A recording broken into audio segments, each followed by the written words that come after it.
Um, so with that, I'm going to say that Portland Solutions is a centralized program hub to address our community's most pressing homelessness and livability challenges. And Hank Smith is here today to tell us all about it.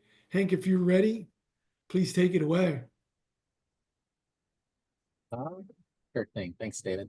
Um, Great. Yeah, well, good to meet everybody. Hank Smith is my name. I'm Deputy Director of Portland Solutions. Skylar Brocker Knapp is Director, and she's out today and asked me to step in and present. We do a lot of these kind of background briefings on Portland Solutions because we are kind of a newer program in the city, kind of unique. We try to be unique, try to be a little bit different than a standard city bureaucratic program, so to speak. And so we like to get out there and talk about what we're doing. And part of that is we want to be innovative. And part of being innovative is casting a wide net when it comes to ideas, right? And incorporating them. And we like to fail forward, fail fast, so to speak. You know, the startup terminologies and philosophies that are out there, we try to apply to our own team. Just by way of background, I joined the city just over 2 years ago, actually as a staffer for Mayor Wheeler, a policy and communication staffer. Day one when I joined, he said, "Are you ready, like, to get yelled at? You will get yelled at a lot, right?" And so when you're in the mayor's office, you're always dealing with the top priority issues. Portland Solutions continues to deal with these hot button, tough issues, and we work very closely with Mayor Wilson.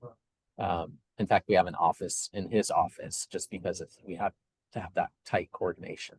Prior to that, I worked in an actual startup in Portland, a healthcare tech startup called NurseGrid, and then prior to that, I was with the federal government as a foreign service officer and military officer.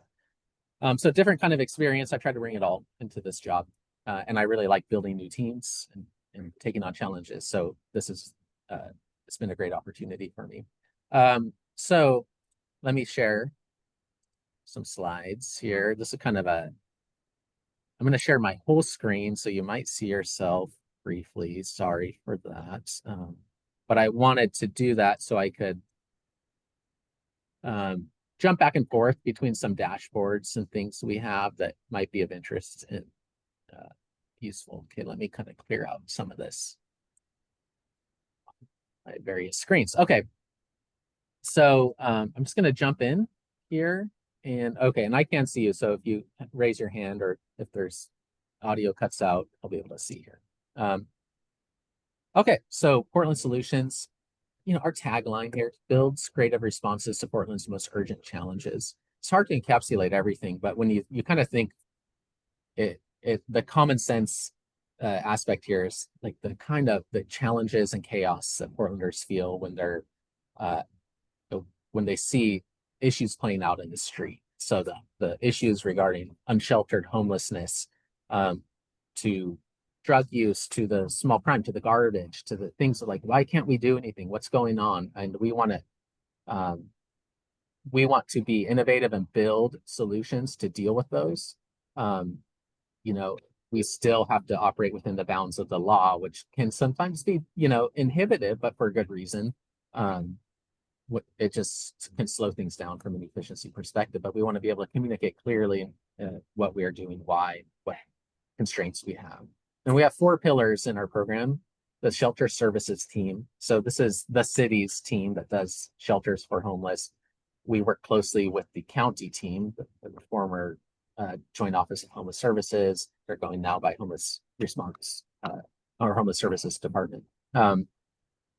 So we work very closely with them to provide shelter for folks who might need it. The Impact Reduction Program, that's the team that cleans up homeless sites around the city. So community report sites, we score them, and then eventually, if they're severe enough, send somebody out to clean them.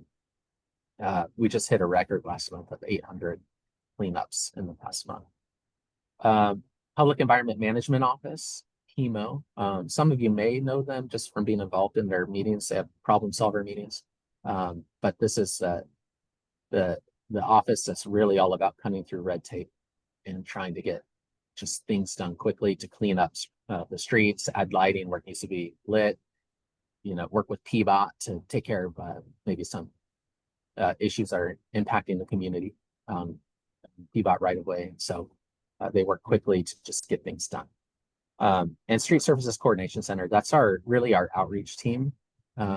So these are folks that go into the homeless encampments, talk to folks, try to connect them to shelter, but also that SSCC team works very closely with police because police have a lot of interaction with the homeless population as well. And we don't always want to just have a law enforcement first approach to it. So going to jump into some details here.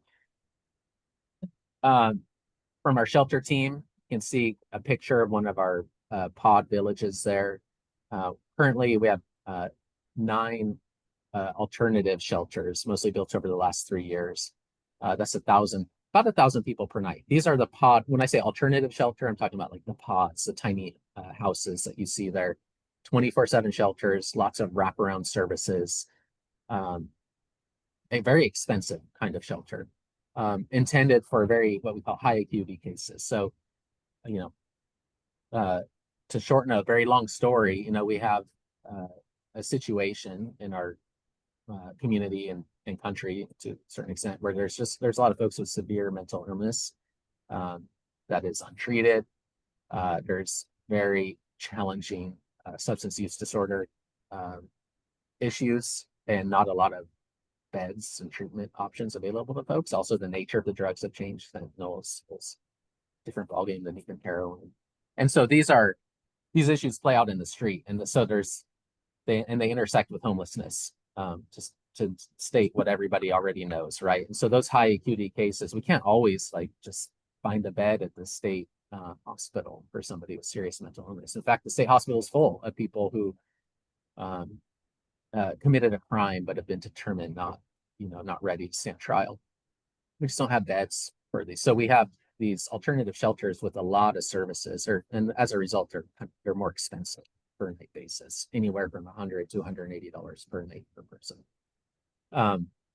Mayor Wilson has directed us to build a lot more emergency overnight shelter beds. And so these really didn't exist in the community prior to Mayor Wilson coming in. There were a few kind of like privately operated emergency overnight shelters, but you think generally just nighttime shelters, 8 p.m. to 6 a.m. Around that time frame. They vary bit by bit. It's not only a place to sleep. There is an attempt to connect people to services, give handouts. Here's a day center you can go to. Here's somebody you can call. We're trying to be innovative and connecting services, connecting the dots at those locations. But it's not wraparound services because the folks are not there 24/7, right? They're having to leave in the morning. The goal that has been outlined by Mayor Wilson and tasked to us is to build 1,500 of these beds by the end of the year. We have 250 now, but we're looking to open a couple hundred more within the coming months. A lot of the shelters just take time, has come to fruition at the same time. So multiple hundreds of more beds in the coming month or so. And medium term, we have a lot more possibilities. So we're driving hard to hit that 1,500 number. It's an extremely challenging goal. But as I think, by the end of July, we're going to be on track for the number cadence that the mayor wants. And it's by the end of the year, really. It's December 1st, because the mayor wants to have that many beds up and available for the winter season. And I just threw this one in listening. So this is a slide I just pulled from actually a briefing from the mayor. When we talk about kind of why emergency shelter beds and what's the strategy and what's going on, right? So that it's not only emergency overnight shelter. It's not that those beds aren't replacing the alternative shelters with the pods, the wraparound services, but it's adding on to the ecosystem, so to speak. But the mayor, 178 days remaining when you wrote this, it was all in reference to December 1st. And looking to, one, you can see intent distribution, which he's been vocal and public about. And that is stopping. And then appropriate diversion. This means like really, sometimes in the government, we're like, no, what's that saying? Like if you have a hammer, everything looks like a nail, right? So we're the government, we can build shelter. Let's get you into shelter. But there's also the opportunity to reconnect people to family. There are Portlander, homeless Portlanders whose siblings live in Portland and want them to come back. And sometimes they just need a push, or they need a little bit of help reconnecting that way. We reconnect folks to family in other cities frequently, under the philosophy that nobody can replace, a loving, caring family member to help somebody take those next steps. So the numbers aren't drastic, but the idea is, as we build these tool sets, we'll have more of that diversion happening. So we won't see people cycle in and out of shelter. Shelter best practices you see highlighted there. So we build these overnight shelters, but they're not intended to be simply just a place where to warehouse individuals, right? It's always like every shelter provider is always trying to push people to take that next step. What's your plan? Like what's your housing plan, right? What medical needs do you have? Connect the dots. Let's get you help. Step number 4 is just simply get to a place where we have enough beds, where maybe we've been able to reduce some of the numbers through diversion that are on the street, through connecting to other services, but essentially get to a place where we have a bed for any person who wants it on any given night, if they need that bed. And so one of the numbers we track closely is available beds per night. And it varies. I'll say it goes when the weather is temperate and nice, fewer people go to those emergency overnight shelters. But it's an important metric for the mayor. How can we gauge, can we tell that we have a bed for every person every night? And then once we're able to do that, then we can reestablish the public safety, so more of the law enforcement aspect, right? This would be outside the bounds of Portland Solutions.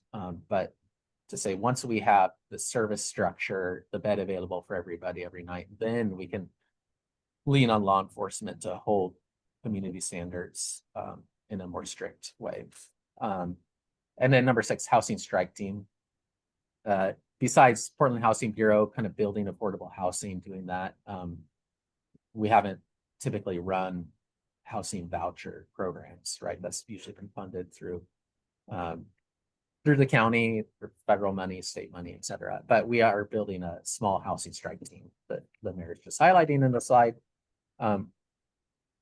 Our concept is more trying to find really affordable locations, and there are a lot of single room occupancy locations in the city that are vacant right now that might cost $500 to $700 a month. And there are folks who receive government subsidies for different things, maybe disability, et cetera, that can afford those. And we're trying to, and they might be in our shelters, right? And so we're trying to connect those dots through this housing strike team. Okay, so that's a lot on shelter, and I spent some time on it because I know that's on everybody's mind, and just hearing the intro, like, what is the mayor's plan?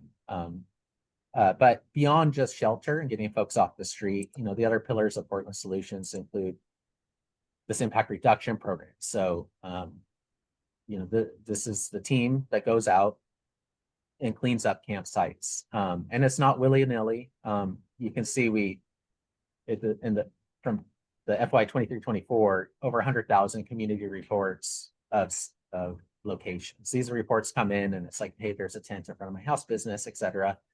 A lot of multiple reports of the same tent. The process, that we follow is we send a team out from Central City Concern. It's actually a workforce development program. They go out and they assess the campsite according to some 10 or so criteria that's posted online about the community impact, and they score it. And if it scores high, then it's scheduled for removal. It's posted with a warning. You can see this green flyer. It's posted with a warning before removal. State law says you have to give at least 72 hours notice before removing and cleaning any campsite. So that's what that is about. And then that year they did 6,100 campsite removals, and they store the possessions of individuals for 30 days at a warehouse. People can get them anytime they want. But if there's just pure garbage, like during those assessments and cleanups, then they will dispose of that. And 11.5 million in pounds in 1 year. I mean, it comes out to thousands and thousands of pounds of garbage per day. So it's actually it's a big cleanup program for the city too, when you think that maybe 20,000 pounds of trash per day are leaving the streets in Portland. I'm going to hop over real quick to our dashboard. So like this would be an example. Can you see this map? Head nod. Are you looking at the map? Yeah. Okay, cool. So for instance, this somebody, a near business in the Central East Side, like that wrote to me today. We get a lot of requests like, hey, there's a campsite. I reported it. What's going on? And usually I look at the dashboard first thing before going to our team. So I say, okay, yeah, Morrison and Third. I can see there have been some reports, came in 6-9. Okay, so that's, there's some other ones. So then hide that layer campsite reports and say, have we done a risk assessment? Well, it looks like we did do one. That 6/12. So 3 days later, it scored a 70. That's pretty high, right? So I know there's a couple others around here, other sites that we assess. 79 really high. This is a high impact area, Central East Side, that has a lot of high impact. So 50 is generally our number for like red. It goes from orange to red at 50. So then I'll say, okay, well, we did that risk assessment. Did we do any postings? We have posted a few sites in this area. So 2 structures, 2 people. Sometimes I'll say, was this the site you're talking about? And that was posted on 6/13. And then I'll look here and say, okay, was it removed yet? Well, looks like there was one removed here. The 6th. So that was an earlier one, right? And so I have the filter I have on here is for like the last 10 days. So that one site that I saw was posted, but it hasn't been removed yet. But you can see in the last 10 days, we've done 5 or so in that area. And just looking at, if I change the filter to 1 year, I can see, we see numbers have gone up, right? 133,000 reports over the past 12 months. 49,000 queued for assessment, but 45,000 risk assessments in the last 12 months. And you can see, as I said, we hit 800 last month site cleanup. So it's a very active program. And it follows a lot of the legal processes and rules, obviously, but it's constantly kind of we're trying to monitor, engage like with that line where when sites become so high impact, it's really a detriment. It's really inhibiting business. It's near schools, these kinds of things. And so those are the ones that we prioritize for removal. But what is that score, right? Right now it's 50. 50 is where it goes from orange to red, but that can fluctuate over time. Okay, so there's that dashboard for the impact reduction program.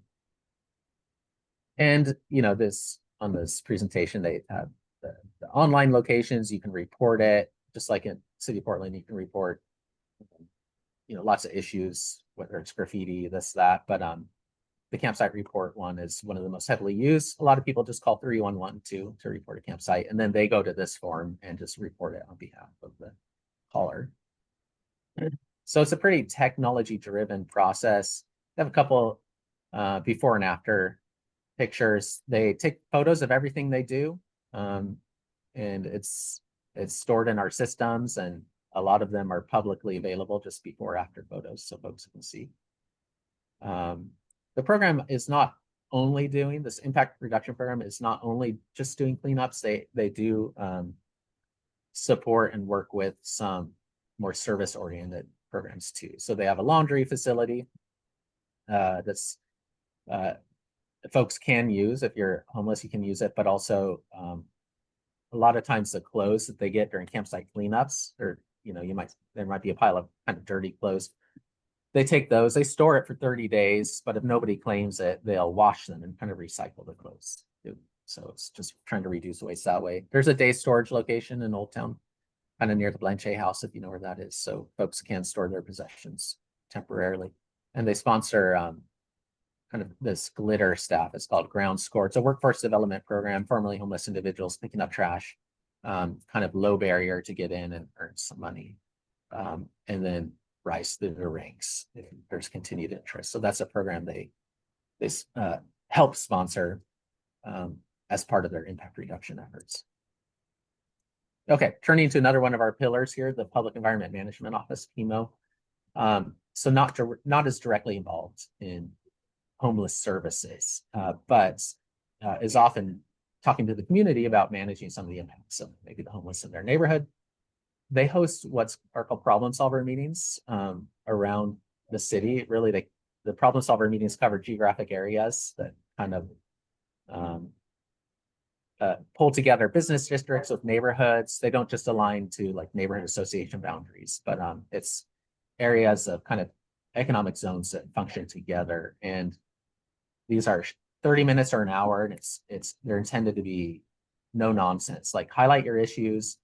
Let's talk about what we can do. Usually police are there. We have ODOT there, PBOT's often there. We try to bring in everybody that can add to the sort of let's no nonsense talk about what's happening and what we can do. Some of the activities PEMO has done are thinking like quick wins on making a positive impact. So they've lit thousands of trees by now around the city. So these, if you see like trees on the sidewalk that are lit up with the kind of white lights, that's PEMO doing that. And we found that you add light to a place, it can reduce crime. It looks nice. Community loves it. Usually how it works is a nearby business allows us to plug into an outlet. So the business is paying for the electricity, but they benefit from the lights around there, but we will pay to install a GFCI outlet or something like that. So it's collaborative. They do murals, public murals around the city to beautify the city, but also has an impact on graffiti, right? So sometimes murals are not tagged to the extent of another wall might be tagged. They also fund graffiti removals. They've done these near me now wayfinding tags. Just you'd see those on the sidewalks around the city, trying to just, as I said, do quick wins that have a positive impact and don't take 2 years of working through red tape to achieve. So that is the name of the game for PEMO. And a couple pictures of things they've done, some art installations, the tree lightings, just to see, and murals to see some of their activities. And this was at a parking garage that PBOT had closed. And so they do these wraps, and they're doing them around signal boxes now too, that, these areas that would get tagged all the time. And just by doing a simple wrap around it, we found it wouldn't get tagged, right? And so you have something nice looking, good information here, and it's not just tagged with graffiti. So again, quick wins that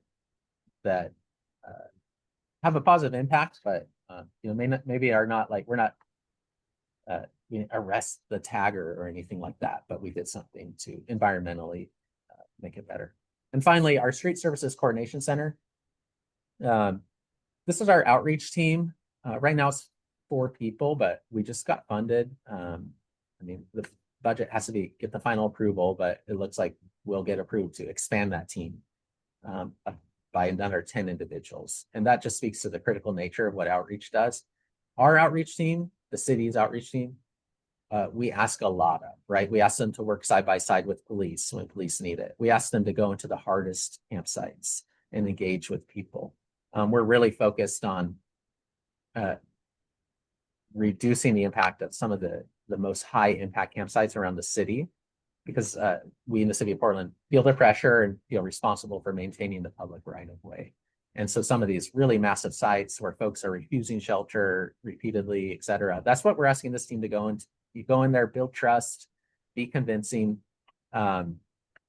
use every tool at your disposal to try to get that person into a service structure. You can see some of the numbers here. They refer people to shelter all the time. 32% accept. This is for the simple kind of shelters, the congregate shelters that we had access to. But we did also, in our Portland Solutions program, built at a program at the request of the community, which was like, hey, I know you have an outreach team, and I know the county does, but I have no idea how to get in touch with it. They just do their own thing. But I know somebody who's homeless and is saying, I want help. How do I get help? And so we built, I'm just gonna go over to another dashboard here.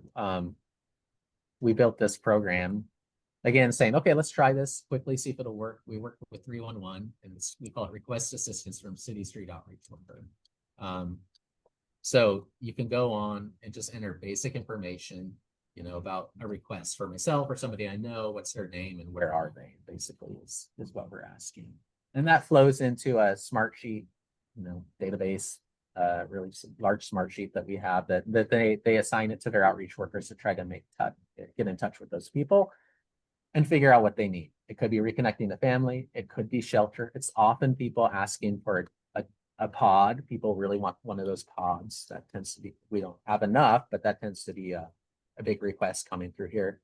But sometimes it is exactly what it's intended to be, which is, I am on the streets. I don't know how to get help. I just need somebody to help me. And so that's what this is for. Our numbers, here's a dashboard of where the requests come in from.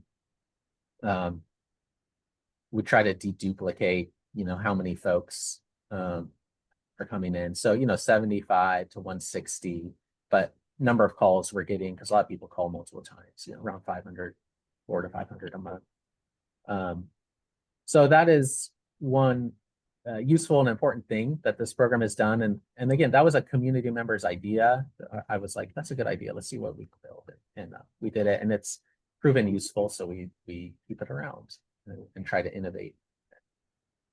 Yeah, so that's what this slide is. Speaking to our budget, about 70 million last year, and it's going to be the same, probably more this year. Not all of our budget is city general fund dollars, right? A lot of this money is coming from the states, some of this was ARPA money, the federal funds that came during COVID years, and then finally we're basically all out of the federal funds for help in this stuff. But the state has kicked in a lot. The Metro has agreed to, for instance, kick in 15 million to support the mayor's emergency overnight shelter plan. So that kind of thing. A slide here on future challenges, opportunities. We're trying to be quick, cut through red tape, get things done on really hard issues. But in the meantime, past year, the city's transitioned to a whole new form of government. And that's still, there's a lot of new norms that have to be set up about how do you discuss funding? How do you do a budget? The budget season this year was pretty crazy for us. We were presenting the city council a lot and answering a lot of questions. And so the city transition, well, kind of fascinating for somebody like me who has a political science background. This is really interesting. It's also challenging, right? Because everybody's trying to figure out the extent of their new roles, their power, so to speak. Yeah, budget considerations. It's not always fun to pay for some of these expenses, right? And so city councilors sometimes struggle with that, and it's really an important policy discussion. Shelter creation, we just have had so many rising numbers of unsheltered homelessness in Portland, but also across the nation. You build more shelter, but there's continue to be people on the street. So how do you build enough? And that's part of what the mayor's plan, that's what he's elected, that was his platform he was elected to do, is like massively grow the number of beds available. And so that's what he's tasking us to do. Just a quick note on like vehicle camping and the RV, folks living in RVs on the side of the road. I'd also throw into this boats in the water, abandoned derelict vessels. These are really legally complex areas, because if you take a boat, if you take an RV, it's property, and there's a lot of federal and state mandated processes. But also, if a person's living in an RV on the side of the road, do we apply the rules around homeless community? And our city attorneys say yes. And so there's a lot of like balancing of how you can manage these things. But we support the PBOT team financially. We subsidize their efforts to visit and then warn and eventually, if necessary, tow some of these RVs. And they tow about 50 or so RVs a month to a storage lot. These are the RVs. They tow a couple hundred more abandoned autos, just autos on the side of the road that are stored at the lot, and people can recover them through a legal process. And then technology and outreach. I showed some of the dashboards we created. There's a lot more. We really try to take the data that is generated by our activities, build a dashboard, assess it, and then continue on, like modify, innovate according to the data. But we don't want to get, we don't want to get too caught up in analyzing ourselves, right? Every day our team is in touch with the community. Every day we're feeling the pressure, the anger. I mean, we deal with a lot of anger, a lot of tears, frustration, right? So we feel that pressure to just keep going, to try, to do more. And it's a large load for our team to carry.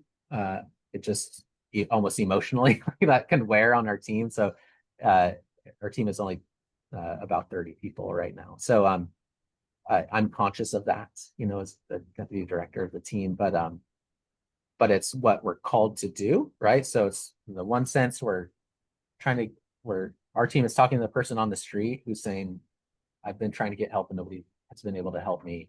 I need this. And we're trying to get them to help. And then we're talking to the school next to that person's camp, right? And the principal who's saying, like, I cannot have this camp here. My parents are scared. I don't know what's going on. And so we're right in the middle of it. And I think we're kind of a unique program for that. A lot of programs throughout the government are kind of they have both feet in one of those areas, but we have a foot in each, right? And I think it keeps us kind of real and pragmatic in how we try to approach all of these efforts and policies that we're implementing.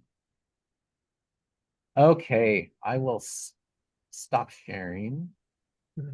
I don't know how I did on time, but You're doing great, Hank. Okay. Fantastic. Thank you. That's just a little over, really just a half hour, which gives us plenty of time for Q&A. There's lots of stuff pouring in. I see Annie's got her hands full with that, but I'm just going to say, I appreciate the point about coordination being an extremely precious resource, and love that your team is like sitting right on that nexus, the concept of coordination. Annie, I'm gonna hand it over to you to start sort of thinking about what questions we have here, and I can start with mine, and then I'll give you a sec. So going straight to the architectural component, I am an architect and an urban designer. So just wondering if the mayor's office or Portland Solutions has consulted architects and other design experts relative to the physical environments of shelters envisioned or accommodations. Yes, we have. So for our alternative shelters, the pods, we always work with an architect to help design them. I was really closely involved in the Clinton Triangle shelter, and it was very neat for me to see the architect work, because it wasn't just like, where does this go and like all the things we have to do to build a site, but it was really thinking through wayfinding and like when people are there, how are they navigating, how do they feel, and so especially for the pods, we consult with architects. Anytime we have to do like redevelopment of a building, obviously we bring in architects, but we've had a few firms reach out when I was under Mayor Wheeler and continued under Mayor Wilson. Design and architectural firms reach out, and the idea of the term hardening, right? So you see the rocks around the city, the fences that get put in. Well, lots of thinking and thoughts about like, hey, isn't there a better way to manage public space, like something that could look better? And so activate the space, because the best thing to do is activate a space, not just rope it off, so to speak. But and that is where we have talked to and heard and had a lot of folks kind of volunteer their time and skills to sort of assess. It's always a little hard, right? Where like the cost matters, right? That's why temporary fences go up quick, and private property and stuff is quick, but it's not really always, doesn't look great for the city, right? And so and I'll just note on that issue too, the Mayor Wilson is not a fan of hardening, right? If he has $1 million, he generally doesn't want to spend $1 million on hardening. He wants to spend it on shelter. So get the person off the street, and then you don't have to harden. That would be the logic of that. And so he's pulled our team back from doing more of those kinds of projects just to focus on shelter. Thank you, Hank. I'm really impressed by the kind of like pronged approach to all of this, and really interesting to see the technology aspect of its combination of, that there's absolutely this human aspect, but also managing it via a data-based and quantitative measure, I think is very interesting.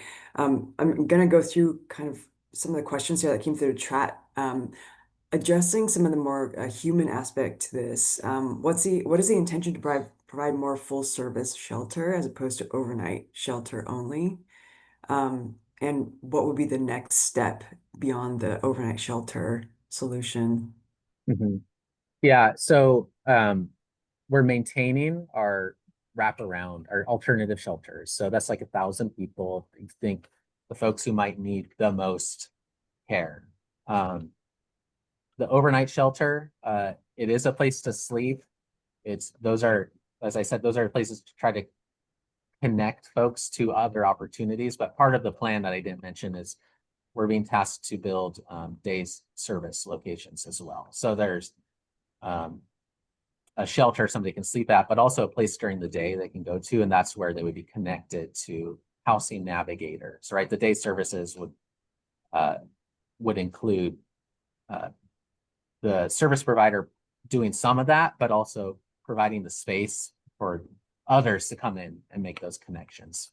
Mobile medical vans are a big one, for instance, from wound care to other like more serious things. Getting nurses in front of people who haven't seen a nurse in a while.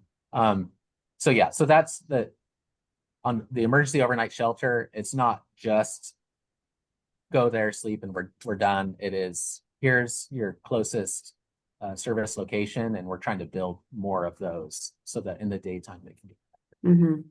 And what about permanent supportive housing?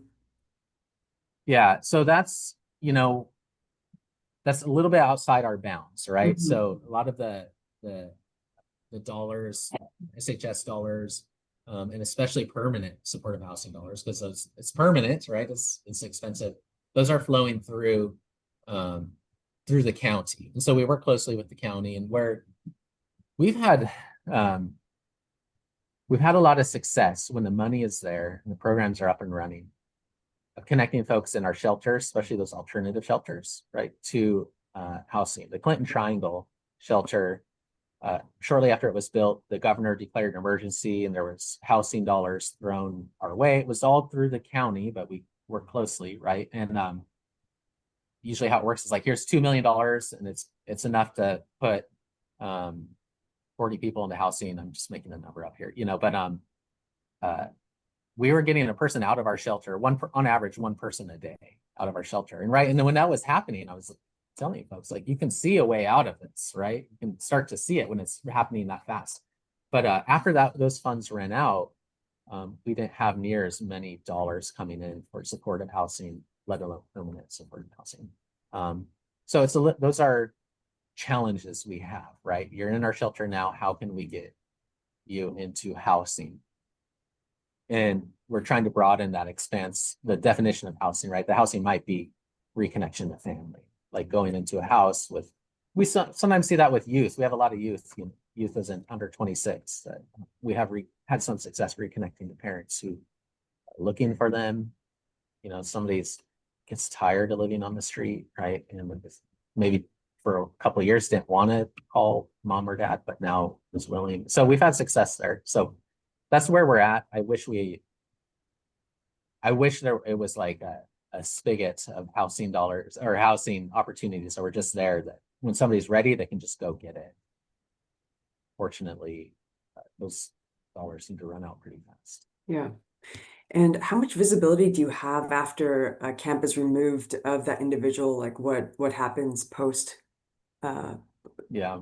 So when we do a removal, we always, every week we're speaking to the broad array of outreach teams. So all the county outreach workers, some of the private folks, we have these, a couple joint meetings a week, and we say, this is where we're doing removals, so they can go ahead of time. Our own outreach team is in touch with folks. We might be doing a removal of a very tough location, and so they'll go out for like weeks in advance. So one of the successes we had, for instance, is a couple of years ago, you remember Northeast 33rd near the airport had a lot of RVs. I'm talking like 200 plus RVs, and it was a bit of a challenging location for police and others. And so we were opening Clinton Triangle at the time, so we had a lot of really nice shelter pods, right? And our outreach team went there for a couple of weeks in advance, and said, hey, there's going to be a removal here. PBOS going to be here. They're going to do toasts. The police will be here, but we have shelter right now. Like, and they got that whole effort in the end. They towed 60 RVs from the area, but they also got over 60 people into shelter. And a lot of people who were previously kind of said no to shelter said yes this time. And we considered that a success. And then a lot of the other RVs that were there moved, get warned and tagged, moved, and they moved. That's what it was. But that worked. It was a combination of, I think, enforcement, right, and understanding there's going to be enforcement here, but with the helping hand of outreach, that in that situation really helped get a lot of folks into shelter. Yeah, thank you. Could you talk a little bit about how the city is coordinating the available beds to the individuals that need them? Yeah. So we have, there's two aspects here. Again, alternative shelter, right? So we refer people into those beds through our outreach team, and some of the other outreach teams we collaborate. MHAAO, Central City Concern, others like that. And so again, our intention for those is that they're expensive shelters with a lot of service. So we're trying to get folks into those shelters who can use and need that level of service and help. And so we're asking our outreach team to make those determinations. Right now, it's a couple pods a day, maybe, that come open. So they're usually thinking ahead of time who needs it and maintaining those conversations.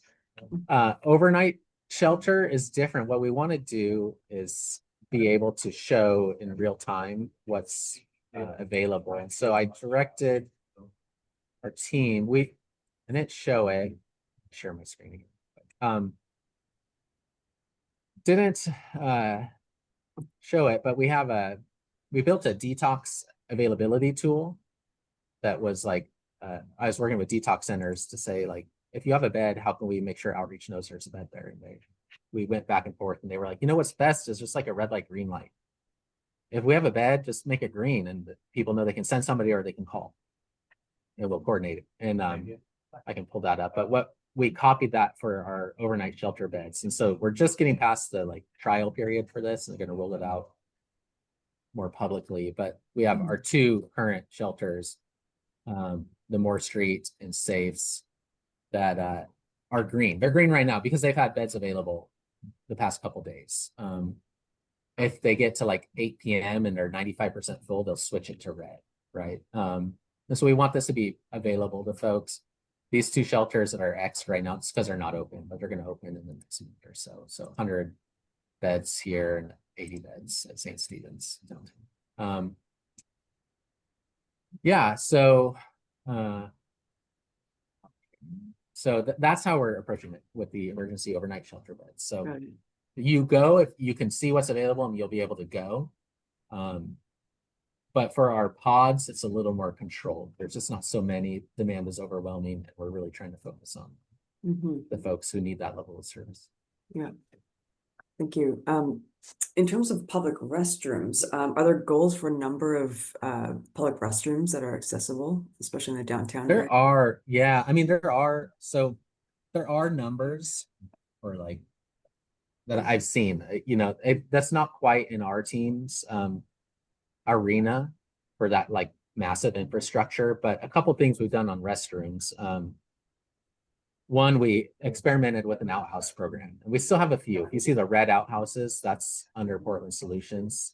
At the max, that was funded with federal dollars, as ARPA dollars. They had 150 learnings there where a lot of people don't want those anywhere near their neighborhood. So we saw about half of them vandalized, hit, dragged somewhere else, not just by unsheltered individuals.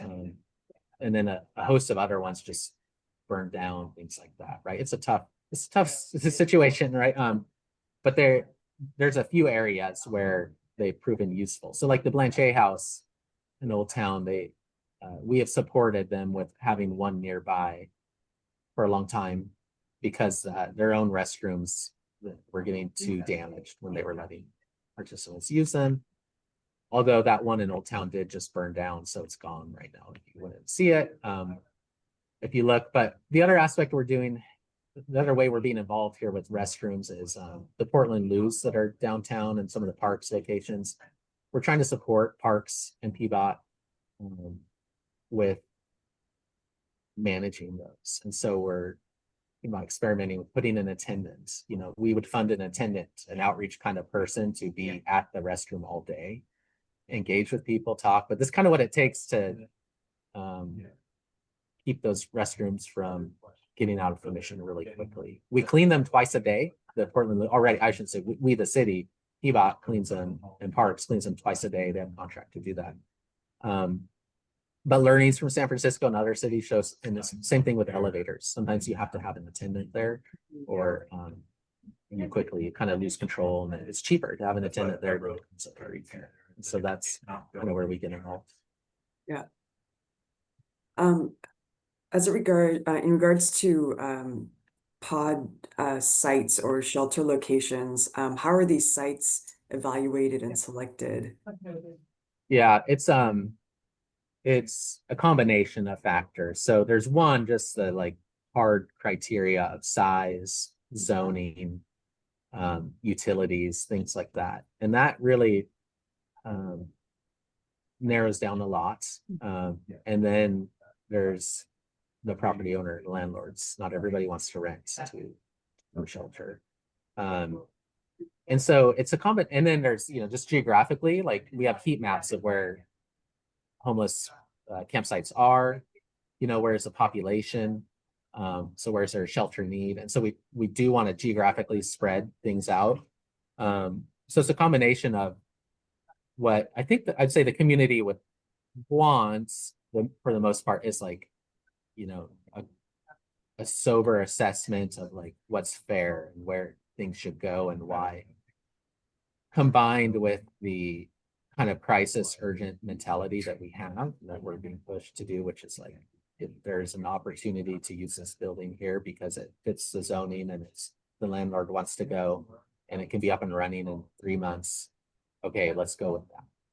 And so it's that bit of combination. And then corollary to all of that is community engagement, which I could go on a long time about that too, about like the way our strategies have maybe changed over time based off of mayoral guidance. We're doing good neighbor agreements with Mayor Wheeler for fewer shelters.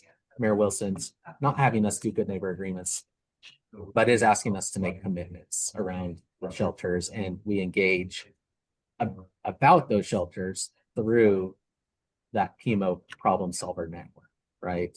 So that is kind of a different tenor of community engagement, but that is a very vital, important aspect, obviously, when you open a shelter.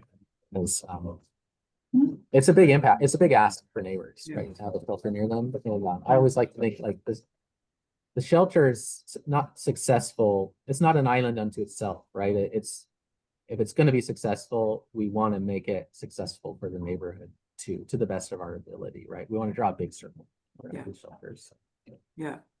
Related to that, adaptive reuse is a really big thing right now. And I know you know, Portland has an abundance of unused buildings. Is there a certain type of building type that you look at as candidates for shelters?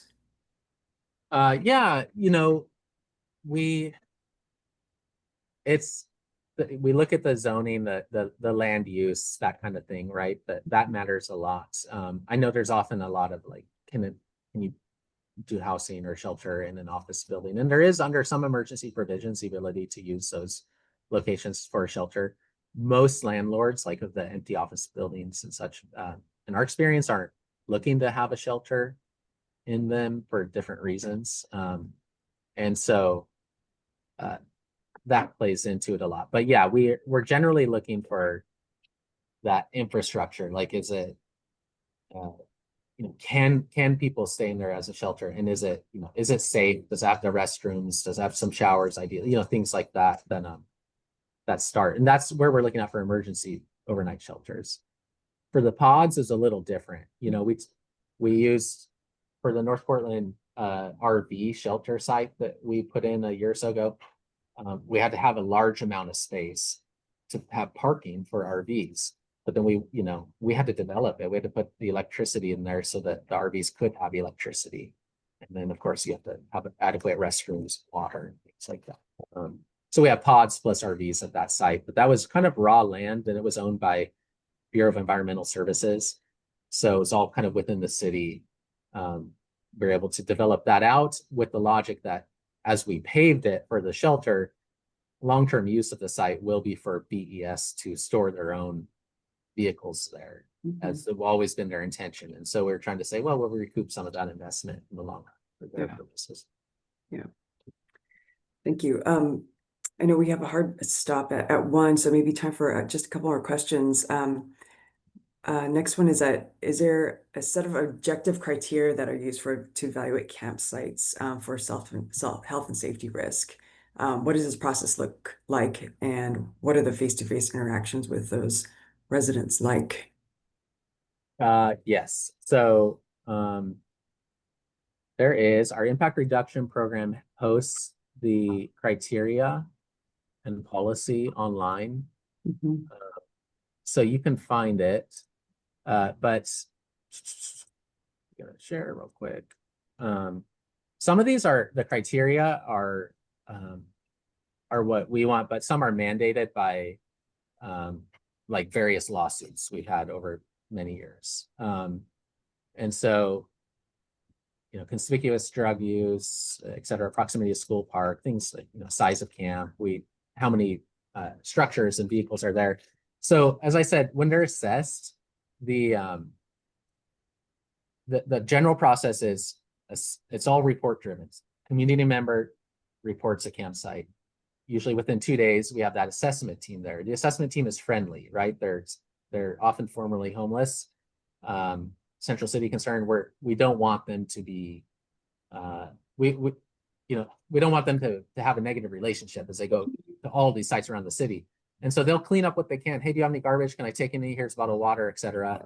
Do you know about the 311 program? If you need help, they do that face to face. If somebody's there, some people don't want to interact or they're not there. They score the site that goes into the system. If it scores high, it gets slotted for a campsite cleanup. That means, so it's been reported, 2 days later assessed, 2 to 6 days later, it's posted for removal if it meets those criteria with this green flyer. And then minimum time we have to wait is 72 hours per state law, which is here, the ORS 195.505. Typically, we post on a Wednesday, Thursday, and then do a removal like the following like Wednesday, Thursday. So it's usually about 7 days. So when they go in and remove, they give them a warning. They say, hey guys, we're going to do cleanup here in an hour. You got to go. So people might pack up and move, and then they'll clean up what's left over. But if they're not there, they package up all the possessions. They'll store them for 30 days.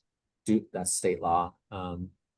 And And so they do have face-to-face interactions there. Obviously, the cleanup crews, sometimes they can get hostile, but most of the cleanup crews are folks with lived experience as homeless individuals. So they have a knack for talking to folks and maybe managing that situation. Yeah. Yeah. We're going to end with hopefully a quick question. Going back to the overall data, is it showing, where is it trending? Is it showing that there are less or more unhoused folks? More, to be succinct. You know, it is what it is. Like nationally, it's the homelessness has been growing 12+% year on year for the last couple of years. More locally, the counts, you know, they're different counts, point in time counts, et cetera. By my metrics, it's growing, you know, 18 to 20%. This is unsheltered homelessness year to year. So it's tough. The federal level, now we're talking about cutting Medicaid funds, you know, and those are heavily relied on by states. And we try to get folks connected to the Oregon Health Plan and get, you know, all of that. And that's often is traced to Medicaid funds. As I mentioned, like, you know, serious mental illness is an issue and treatment is low. Where do you put somebody? We can do mental health holds for 72 hours, but generally then a judge has to approve a longer one. They generally don't, because by then the person's calmed a little bit. So really challenging stuff, but it is growing. I'll just plug the Built for Zero program, a national program that sort of says how many people every month are inflowing into homelessness and how many are outflowing in this community. We do that in this community. That's run through the county. It's taken a couple years to set up, but it's finally up and running, and it's very useful. And if you Google it, you should see the numbers on the county dashboard. But in essence, we're just seeing that the numbers still go up. Yeah. So unfortunately, yeah, homelessness is continuing to rise. Got it. Well, thank you. Thank you Yeah. so much for this presentation. Is incredibly informative and helpful. And we greatly appreciate the work that you've been doing, you and your team, and doing in the city. So this has given us a great insight into the mechanism in which you guys are going about this, and very helpful. Thank you so much for your time. Annie, if I may, I've got just a really quick to say thank you, Hank, very much for your time.